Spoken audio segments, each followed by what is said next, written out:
ഒഡീസയിലെ പുരി എന്ന് കേൾക്കുമ്പോൾ തന്നെ നമുക്ക് ഓർമ്മ വരുന്നത് ബീച്ചസും പുരി ജഗന്നാഥ ടെമ്പിളും ഒക്കെയാണ്. പക്ഷെ അതിൽ നിന്നൊക്കെ വ്യത്യസ്തമായിട്ട് ഒരു പ്ലേസ് എക്സ്പ്ലോർ ചെയ്യുകയാണ് ഞങ്ങളുടെ ഇന്നത്തെ പ്ലാന്.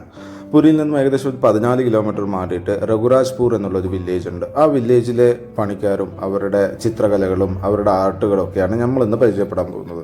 പുരിയിൽ നിന്നും ഒരു സ്കൂട്ടർ റെന്റിനടുത്ത് ഒരു ½ ഡിസ്റ്റൻസ് ട്രാവൽ ചെയ്തിട്ടാണ് ഞങ്ങൾ ഈ ഒരു സ്ഥലത്തേക്ക് എത്തിയത്. ലാസ്റ്റ് ഒരു 3-4 കിലോമീറ്റേഴ്സ് ഏകദേശം കേരളത്തിന് സിമിലറായി തോന്നിയിട്ടു. അങ്ങനെ ആദ്യം കണ്ട ചായക്കടയിൽ നിന്ന് ഒരു ചായയൊക്കെ കുടിച്ചു.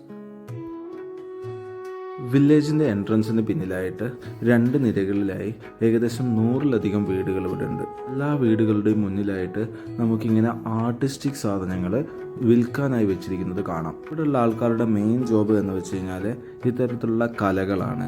മെയിനായിട്ട് പെയിൻറ്റിങ്ങുകൾ, ടസ്സർ പെയിൻറ്റിങ്ങുകൾ, പാം ലീഫ് എൻഗ്രേവിങ്, സ്റ്റോൺ കാർവിങ്ങുകൾ, വുഡ് ക്രാവിങ്ങുകൾ, cow dung toys, paper and machine ടോയ്സുകൾ, ഇങ്ങനത്തെ പല തരത്തിലുള്ള സാധനങ്ങൾ നമുക്കിവിടെ കാണാൻ സാധിച്ചു.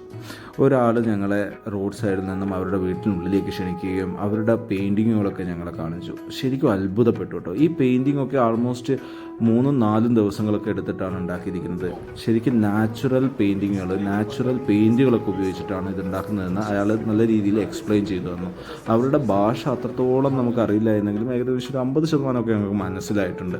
ഈ ഒരു വീട്ടിൽ നമ്മുടെ അടക്കയിൽ, തേങ്ങയുടെ ചിരട്ടയിൽ, പലതരത്തിലുള്ള വേസ്റ്റ് മെറ്റീരിയലുകൾ, ഗ്ലാസ്സുകളിൽ, അതിലൊക്കെ ഇവർ പെയിൻറ്റ് ചെയ്ത് വെച്ചിരിക്കുകയാണ്. എല്ലാം നാച്ചുറൽ പെയിൻറ്റിങ്ങുകളായിരുന്നു കേട്ടോ. ഈ കാണുന്ന ചിത്രങ്ങളൊക്കെ ആൾമോസ്റ്റ് 15-20 ദിവസം എടുത്തിട്ടാണ് അവിടെ ഉണ്ടാക്കിയത്. വളരെ സൂക്ഷ്മമായിട്ടുള്ള വർക്കുകളായിരുന്നു കേട്ടോ. ഈ കണ്ട ഒരു മെറ്റീരിയൽ ആൾമോസ്റ്റ് 30 days എടുത്തു എന്നാണ് പറയുന്നത്. ഇതിന് ആൾമോസ്റ്റ് 10,000 രൂപയുടെ അടുത്താണ് അവർ പറയുന്നത്. പക്ഷേ 10,000-ലധികം അത് വിലമതിക്കുന്നതാണ്. അങ്ങനെ ഞങ്ങൾ അവിടെ നിന്ന് ഇറങ്ങി വീണ്ടും വീടുകൾ ഇങ്ങനെ കണ്ട് മുന്നോട്ട് നടക്കുകയായിരുന്നു. ഈ കാണുന്ന എല്ലാ വീട്ടുകളിലും ആർട്ടിസ്റ്റുകളുണ്ട് കേട്ടോ. ഈ വീട്ടിൻ്റെ മുന്നിൽ ഈ വീട്ടിലെ ഒരു 10% സാധനങ്ങൾ മാത്രമേ പ്രദർശിപ്പിച്ചിട്ടുള്ളൂ. ബാക്കിയൊക്കെ ഈ വീട്ടിനുള്ളിലാണ്. നമ്മുടെ ഉള്ളിലോട്ട് കയറും തോറും നമ്മൾ ശരിക്കും അത്ഭുതപ്പെടുത്തുന്ന രീതിയിലാണ് ഇവരുടെ ഓരോ വർക്കുകളും. ഞങ്ങൾക്ക് സമയപരിമിതി കാരണം എല്ലാ വീട്ടിലും ഒന്നും കയറാൻ പറ്റിയിട്ടുണ്ടായിരുന്നില്ല.